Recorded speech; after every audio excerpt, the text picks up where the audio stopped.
Assalamualaikum warahmatullahi wabarakatuh dan salam sejahtera kepada semua pelajar.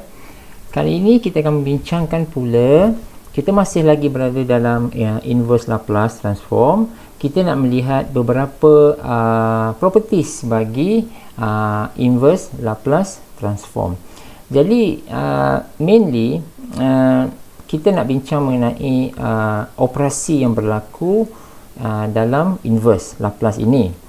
Jadi kita akan fokuskan kepada operasi penambahan, operasi penambahan. Maksud dia kalau kita lihat contoh kat sini kan, satu contoh dekat bawah ini, nampak tak yang ni, example ini kan. So kita nak mencari inverse Laplace bagi ungkapan ini, iaitu 3s tambah 8 per s kuasa 2 tambah 4. Jadi kalau kita perhatikan betul-betul bentuk ini kita tak akan jumpa langsung di dalam table inverse Laplace, tapi kita boleh jumpa jika kita pecahkan kepada dua bahagian seperti berikut. Yang ini yang saya maksudkan salah satu daripada properties yang kita akan belajar di dalam inverse Laplace ini. So jadi maksud dia kita boleh ungkapkan inverse Laplace tu kepada dua bahagian berdasarkan operator masing-masing.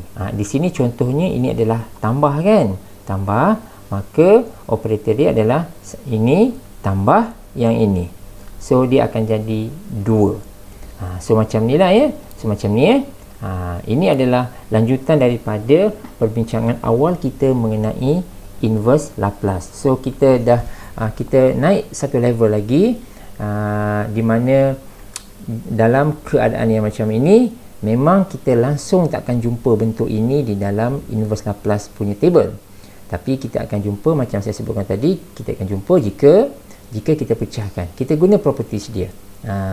So jadi saya harap kita clear kat sini so nampak so jadi yang ini saya akan pecahkan kepada dua bahagian, operator dia adalah tambah tambah ni 3s tambah 8, saya pecahkan satu per satu.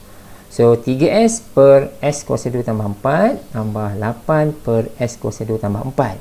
So bila kita dah dapat bentuk yang macam ini, maka kita boleh treat dia secara berasingan. So ini satu, cari Laplace transform dia, dan yang ini satu lagi, cari cari inverse Laplace transform dia, dan ini yang kedua, cari inverse dia. So kita buat satu persatu. So sambil-sambil tu kita lihat jadual itu sendiri, kita buat, kita sesuaikan dengan table yang ada. Okey, jadi jika kita perhatikan betul-betul kat sini, nampak tak saya keluarkan 3 ni. Yang ni kan 3s per s kuasa 2 tambah 4 kan. 3 ini adalah constant, so lebih sesuai kalau saya letak dia dekat luar. So sebab itu 3 ni dekat luar, sebab bila saya letak 3 ni dekat luar, bentuk ini is definitely kita boleh cerap dari jadual inverse tu. Yang ini dan saya tulis kat sini jadual ILT. So maksud dia kena rujuk lah, yang color merah ini kena rujuk jadual ILT, di mana bahagian yang pertama ini dia adalah merujuk kepada hasil cos 2t, manakala bahagian yang kedua ini pula dia merujuk kepada sin 2t. Okey, boleh so ini yang saya maksudkan, kena pecahkan, ini kena pecahkan kepada dua bahagian yang macam ini. Okey, di sini saya mohon pelajar cuba dapatkan penyelesaian dia. Saya beri jawapan seperti berikut. Saya beri dua contoh, 4s tambah 7 over s squared plus 9. So jawapan dia adalah yang nombor 1 ini. Sementara yang nombor 2 ini 2s plus 5 over s squared minus 25. The answer will be yang nombor 2 ini, 2 cos hyperbolik 5t tambah sin hyperbolik 5t. Cuba dapatkan ini. Okey, ini tugas kita untuk buat sebagai pengukuhan. Baik. Jadi contoh seterusnya saya nak bagi tahu juga macam ini kan, macam ini example yang saya tunjuk ini satu contoh mudah, di mana daripada sini ataupun sini kita boleh direct dapat jawapan dia straight away by using the table for inverse Laplace.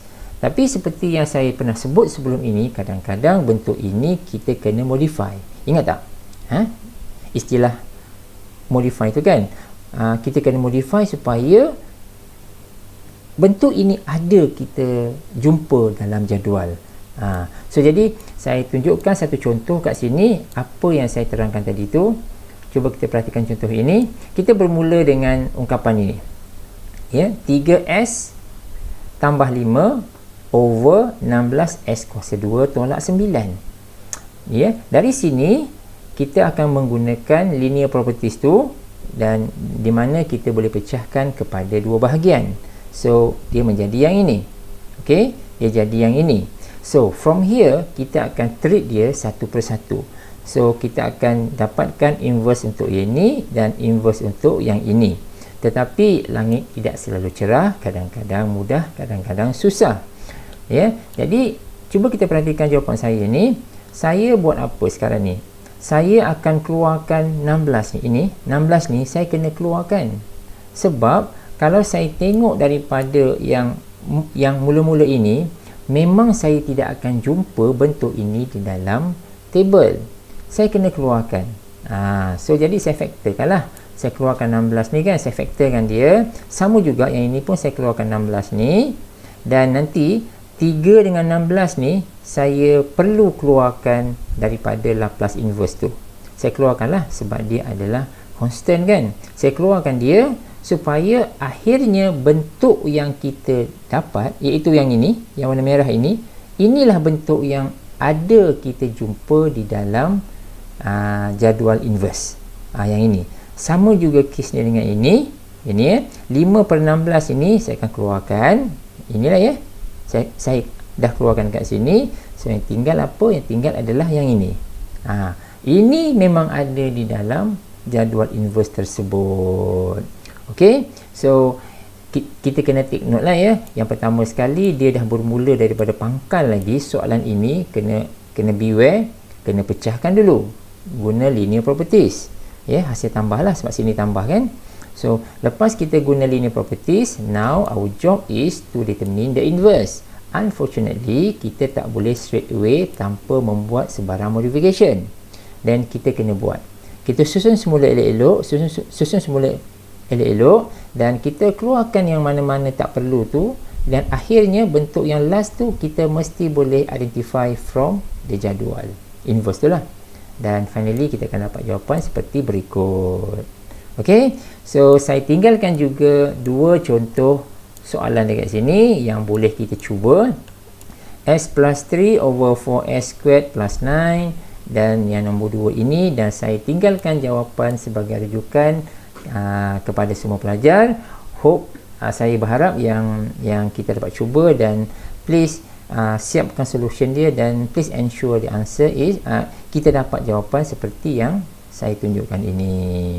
Ok guys, so saya stop dulu video untuk kali ini. Hari ini kita telah pun belajar mengenai linear properties of inverse Laplace, di mana dalam contoh-contoh tertentu kita perlu pecahkan kepada beberapa bahagian. Ini dua bahagian kan, so kita kena buat lah, dan baru kita kena jadual. Ok, so kita sambung pada video yang akan datang. Hope you enjoy the video.